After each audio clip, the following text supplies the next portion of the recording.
রশিয়াকে medical দিতে হবে এবং চাবাস করতে হবে।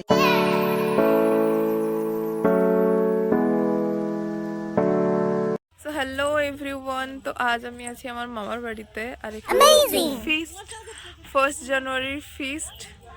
তো চলো দেখতে থাকো কি কি হচ্ছে। Happy new year.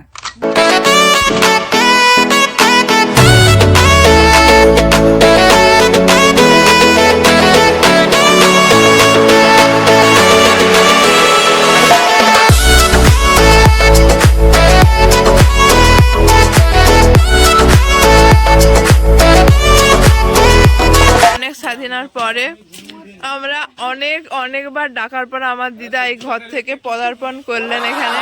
তো হ্যালো এভরিওয়ান, যেটা তোমরা শুনলে যে আজকে আমাদের ফিস্ট ছিল, তো সবাই এখানে বসে বসে কাটাকুটি করছিল জিনিসপত্রগুলো, মানে সবজিগুলো। যেহেতু অনেকের খাওয়ার, তাই সবাই মিলে না লেগে দিলে কাজ তাড়াতাড়ি এগোবে না, তাড়াতাড়ি আমরা খেতেও পারবো না। আর এখানে বসে গেছে মাংস, আর এই দুটো ছিল আজকে জন্মদিন, তাই দুজনে মিলে আজকে এখানে উৎপাত করছিল। এই হচ্ছে আমার ভাই, আমার মামার ছেলে, ও এখানে বসে বসে মাংসগুলো কাটছিল, যেগুলো পিসগুলো জয়েন্ট ছিল। ও যেহেতু সবার খুব কাটতে ভালোবাসে, তাই জন্য ওকে এই দায়িত্বটা দেওয়া হয়েছিল। আর এখানে আমার মামা চচ্চড়ি রান্না করছিল। এরপর মহান ম্যাডামের আগত হয়েছেন এখানে। একবার এনার কথাটা শোনো। থেকে শম্ভুনাথ আচার্য ডাক্তার, রশিয়া। এখন এই রশিয়া মানে রশিয়াকে মেডিকেল দিতে হবে এবং চাবাস করতে হবে। শো স্টপার আমাদের, এর নাম কি রে? আচ্ছা, এটার নাম হচ্ছে নবরত্ন। আমার মামা বানাচ্ছে। আর এখানে আমার ভাই, ওটা আমার একটা দাদা, এটা আমার একটা দাদা, এটা আমার একটা বৌদি, আর এটা হচ্ছে দিদা। দিদা কালো হয়ে গেছে, দেখা যাচ্ছে না। ওরা সবাই মিলে মাংস তুলে খাচ্ছিল, তাই আমিও ওদের কাছ থেকে একটা তুলে খেয়ে নিয়েছি। মিলনদা আসায় কেক নিয়ে এসেছিল, তো ওখান থেকে এক পিস সরিয়ে নিয়েছি। রান্না বান্না কমপ্লিট হওয়ার পরে সবাই মিলে এখানে বসে খাওয়া দাওয়া করে নিচ্ছিল। যেহেতু প্রায় 2টো বাজে, তাই সবারই পেটে ছুঁচো দৌড়চ্ছিল। আর এইখানে যে এনাকে দেখতে এসেছি, ইনি এখনো যাননি, এনাকে নিয়ে যেতে হবে। রান্নাটা কেমন আছে সেই বিষয়ে মতামত নেওয়ার পালা। ঝরে পড়ছে মাংস।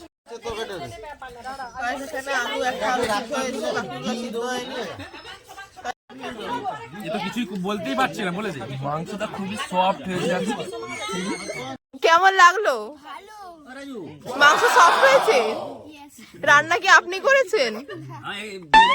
কেমন লেগেছে? ভালো লেগেছে, থ্যাংক ইউ। লেগেছে আরো দরকার ছিল মিষ্টি পাঁপড়। তাহলে আপনি নিজের টাকায় কিনে খান। মাংস কেমন লেগেছে? একবারে সুন্দর। তারপরের লাইন ভেরি গুড। তারপরে ইয়েস নো। ইয়েস। আমার মাংস কেমন লেগেছে? একদম ওকে। এরপর যারা বাকি ছিল তারাও খেতে বসে গেছিল, সঙ্গে আমিও। তারপর সবাই মিলে খাওয়া দাওয়া শেষ করে এবারে আমরা, বক্তব্যটা কি সবার খাওয়া শেষ হয়ে গেল, আপনার শেষ হয়নি কেন?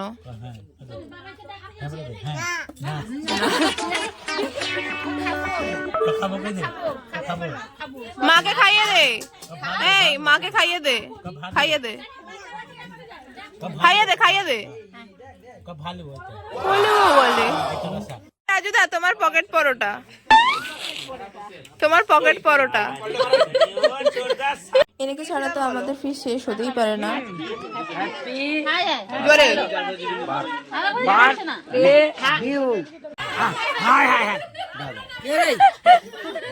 শ্রদ্ধা প্রণাম, ছোটদের আশীর্বাদ, এই বলে আমি বক্তব্য শেষ করছি। নমস্কার।